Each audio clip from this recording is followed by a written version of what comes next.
La presentación clínica inicial de HIV va a ser 1 o 2 meses después de la infección. Generalmente o típicamente se presenta entre 2 y 4 semanas. Puedes tener un síndrome de mononucleosis, que sería fiebre, linfadenopatía, dolor faríngeo y artralgias, un rash generalizado y síntomas gastrointestinales como diarrea, sobre todo muy líquida, pero es inespecífico. El diagnóstico lo puedes hacer con carga viral, ¿sí? Y puede salir negativo el anticuerpo. Depende de la prueba que utilices y el tiempo en el que estés, que más adelante vamos a hablar de eso. Los CD4 van a estar normal, generalmente nunca se piden para la presentación inicial. Y para esto tenemos que conocer pues, los estadios de HIV y así poder hacer las pruebas diagnósticas. Primero tenemos una fase de ventana donde pues no va a haber síntomas. Noten que puede ser hasta un mes. Después tenemos los síntomas que mencionamos de la forma aguda y tenemos una latencia clínica que es asintomática, sería toda la región verde prácticamente. Esto, noten aquí que hay un espacio donde no podemos contar el tiempo, ahí puede ser muy variable, 4, 5, 6 años, donde puede no suceder nada.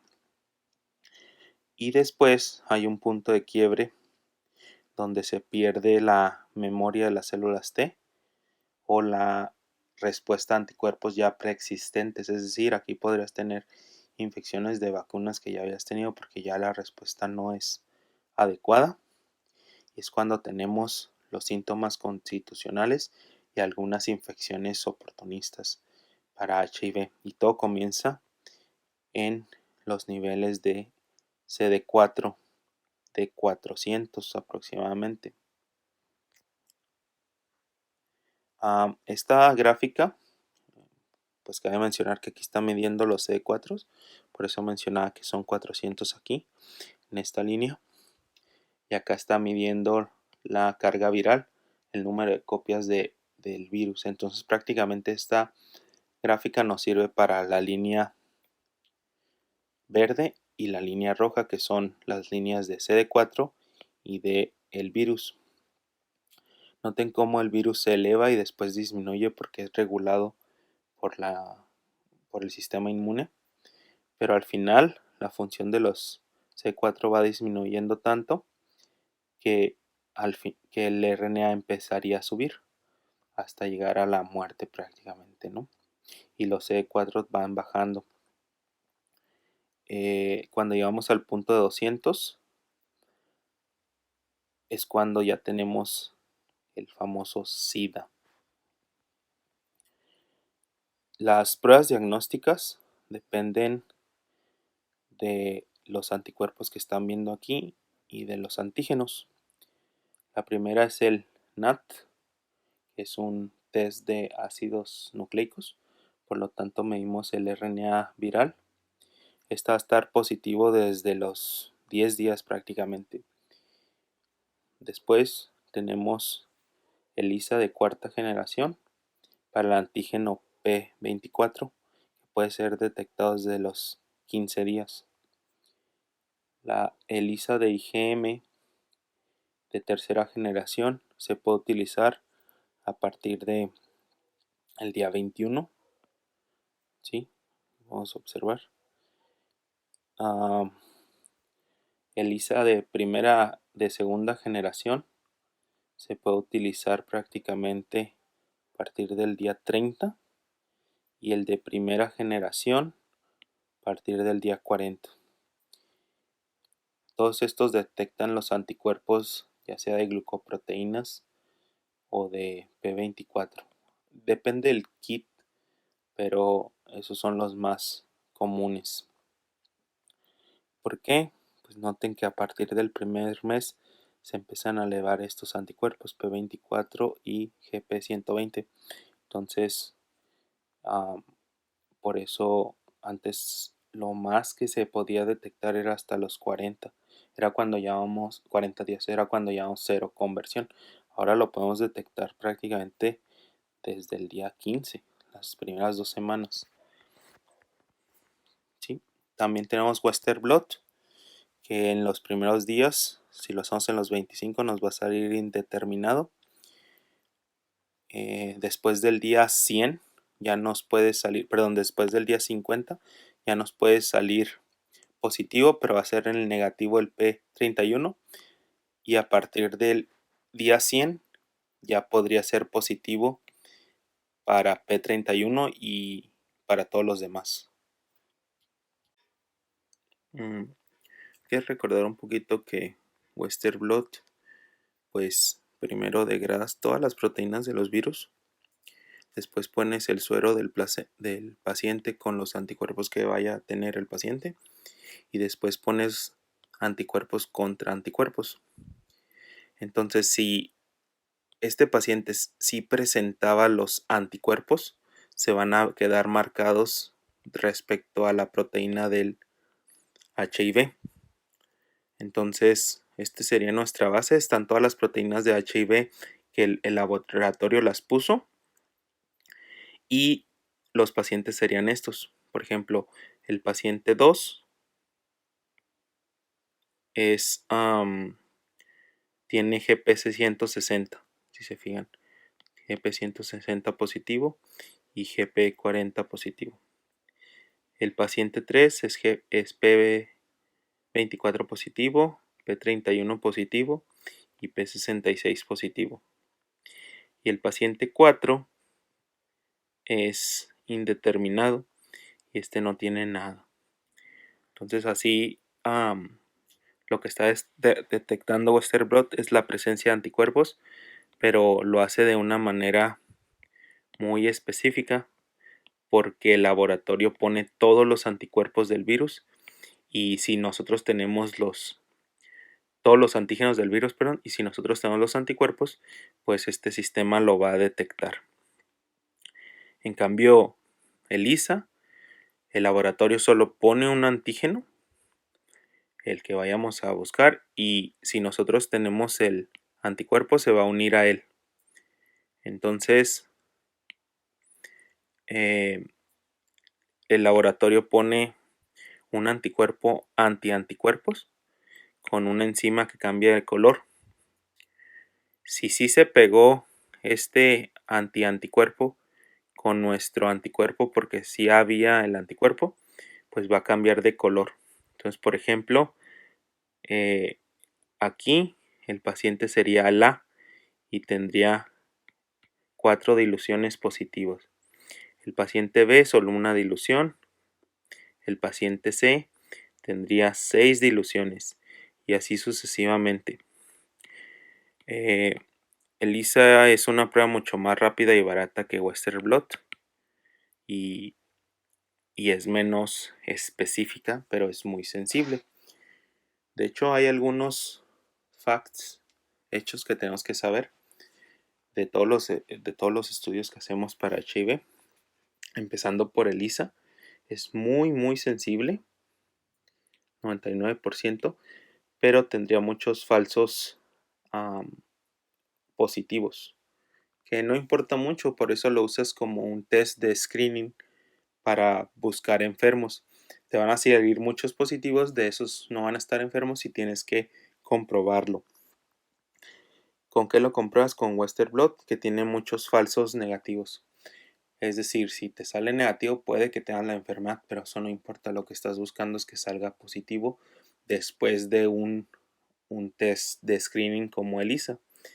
Es decir, con Western Blot confirmas el diagnóstico, ya que es muy específico. El RNA, la carga viral, se utiliza para el diagnóstico muy temprano porque pues solo es el único que puede detectar a la semana. También se puede utilizar en enfermos muy crónicos que ya no presenten anticuerpos, porque ya hay una respuesta muy baja de linfocitos T. También para determinar la respuesta a la terapia, es decir, das el tratamiento y tú esperas ver que la carga viral vaya disminuyendo. O también para hacer el diagnóstico en niños menores de 15 meses, ya que si le haces anticuerpos, pues saldrían positivos los IgG de la mamá, si esta fuera HIV positivo. El CD4, el conteo CD4 y el RNA, pues se usan más que nada para pronóstico, profilaxis y tratamiento. Y el genotipo se trata de hacer siempre antes de la terapia antirretroviral para determinar si tiene algún virus conocido como resistente a algún fármaco.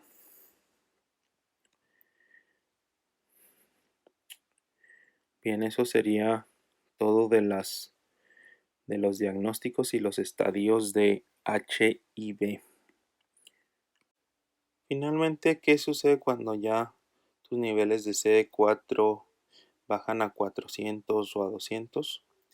Pues tenemos lo que consideramos como presentación clínica del HIV crónico o del SIDA. Lo primero es síntomas constitucionales que sucederían por debajo de 500. Incluso algunos libros manejan menos de 400. Y son síntomas generales, vean, fiebre, pérdida de peso, malestar general, cefalea, neuropatías, linfadenopatías, rash, náuseas, esplenomegalia, hepatomegalia, mialgias, faringitis, ¿no? Y disfagia. Aquí tenemos una gráfica de las enfermedades que podemos obtener de acuerdo al conteo CD4. Noten que estas son algunas conocidas como tuberculosis, infecciones bacterianas comunes, candidiasis, herpes simple, pero aquí es cuando ya tenemos infecciones que son propias de SIDA.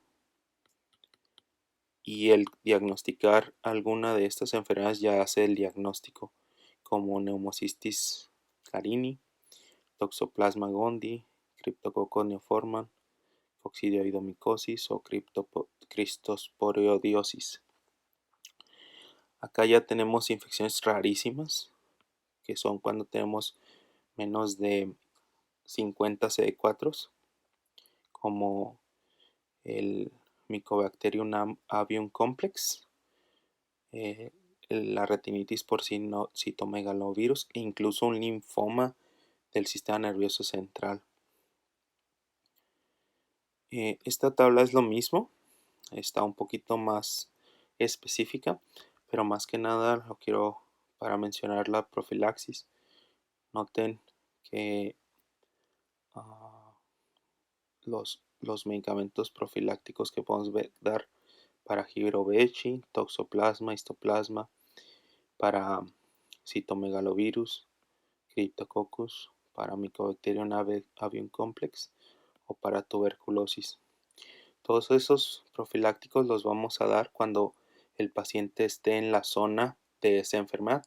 Por ejemplo, desde 200 ya tendríamos que dar tratamiento para neumocistis jirovecii. Para citomegalovirus lo tendríamos que dar, por ejemplo, cuando estamos en menos de 50. Y así sucesivamente. De hecho, por ejemplo, histoplasma solo si se vive en un lugar de alta incidencia, entonces sí podrías dar esa profilaxis. Pero la mayoría de las profilaxis se dan.